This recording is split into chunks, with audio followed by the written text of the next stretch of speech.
Le texte que nous allons étudier a été écrit par Platon, l'un des philosophes grecs les plus importants de l'Antiquité. Il a vécu dans le dernier tiers du 5e siècle avant Jésus-Christ et la première moitié du 4e. Il appartenait à une riche famille aristocratique de propriétaires terriens, ce qui aurait dû le conduire logiquement à faire de la politique, mais il a été dégoûté par son expérience sous les 30 tyrans et a donc décidé de s'occuper exclusivement de philosophie. Il est disciple de Socrate de 408 à 399. C'est surtout lui qui a transmis l'enseignement philosophique de son maître, puisque Socrate n'a jamais rien écrit. La plupart des textes de Platon mettent en scène Socrate, mais avec une intention nettement apologétique dans les premiers textes, puisqu'après la condamnation à mort de Socrate, ses disciples ont entrepris de prouver que sa mise à mort avait été injuste et qu'il ne correspondait absolument pas à l'homme impie et corrupteur de la jeunesse qu'on avait accusé. Par la suite, en 387, Platon a essayé de convertir à la philosophie le tyran de Sicile, Denis de Syracuse, mais il s'est vite rendu compte que exercice du pouvoir et philosophie ne sont pas très compatibles. Après cet échec et quelques péripéties, il est revenu à Athènes et a fondé une école, l'Académie, où il a enseigné pendant près de 40 ans. Cette école s'occupait de recherches scientifiques et de philosophie appliquées à la politique. C'est là qu'Aristote a rencontré Platon, dont il a été disciple à son tour, mais ceci est une autre histoire. Le texte étudié est extrait de l'Hippias majeur, qu'on intitule ainsi parce qu'il y a un autre texte de Platon intitulé Hippias mineur. Le texte le plus long est le majeur, meizon en grec, plus grand, qui est le comparatif irrégulier de mégas. Le texte le plus court est le mineur, plus petit, et la tonne en grec, qui est le comparatif irrégulier de mikros.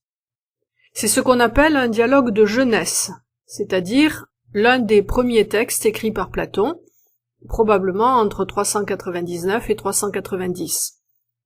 Platon devait avoir à l'époque une trentaine d'années. On peut supposer que le portrait de Socrate est encore assez proche de l'original, Platon n'ayant pas encore développé une philosophie tout à fait personnelle. Ce dialogue s'intitule Hippias parce que l'interlocuteur de Socrate s'appelle Hippias d'Élis.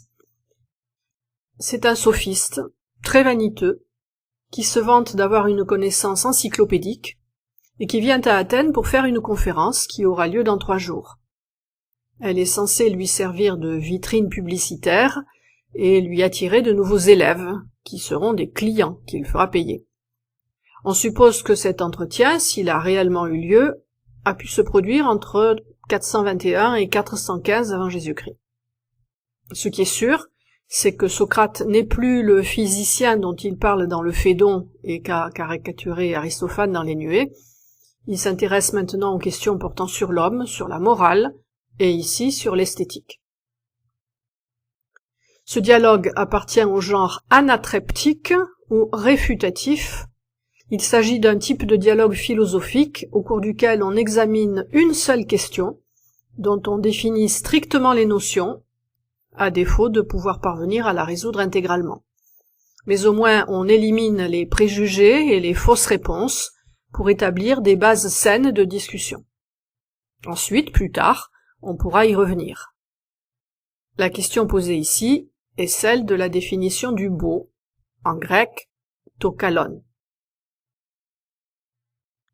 Dans cette œuvre, Socrate rencontre Hippias et feint l'admiration devant ses capacités de sophiste.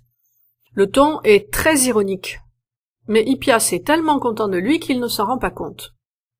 Une fois le poisson ferré, Socrate lui dit que récemment, dans une conversation, un homme l'a accusé, lui, Socrate, de parler du beau et du laid sans savoir de quoi il parlait. Et Socrate n'a rien su répondre de convenable à cet homme qui l'agressait, mais il s'est bien promis de poser la question à un savant sophiste la prochaine fois qu'il en rencontrerait un. Si Hippias en est d'accord, Socrate va jouer les intermédiaires et parler à Hippias comme s'il était cet homme. Hippias flatté accepte. Or chacune des définitions qu'il va proposer va être réfutée par Socrate et le casse-pied anonyme. Devinez de qui il s'agit. Hippias commence à dire que le beau, c'est une belle fille. Mais lui répondent ces deux contradicteurs, il y a aussi de belles lyres, de beaux chevaux, et même de belles marmites. Donner des exemples de ce qui peut être considéré comme beau ne permet pas de déterminer ce qui fait que ces choses sont belles. Il faut donc chercher plus loin, Hippias. Hippias propose alors une deuxième définition. Le beau, c'est l'or. Mais Hippias, lui répond le casse-pied dont Socrate n'est que l'intermédiaire. Dans la statue chryséléphantine que Phidias a faite d'Athéna dans le Parthénon, les yeux d'Athéna, son visage, ses pieds, ses mains, ne sont pas en or, mais en ivoire. Phidias serait-il un crétin? Ou ne faut-il pas penser qu'il a choisi l'ivoire plutôt que l'or, parce que cela convenait mieux à la statue? Dans ce cas, pourrait-on s'accorder sur cette nouvelle définition? Ce qui rend chaque chose belle, c'est ce qui lui convient. Hippias tombe d'accord sur ce point, et c'est ici que commence notre extrait.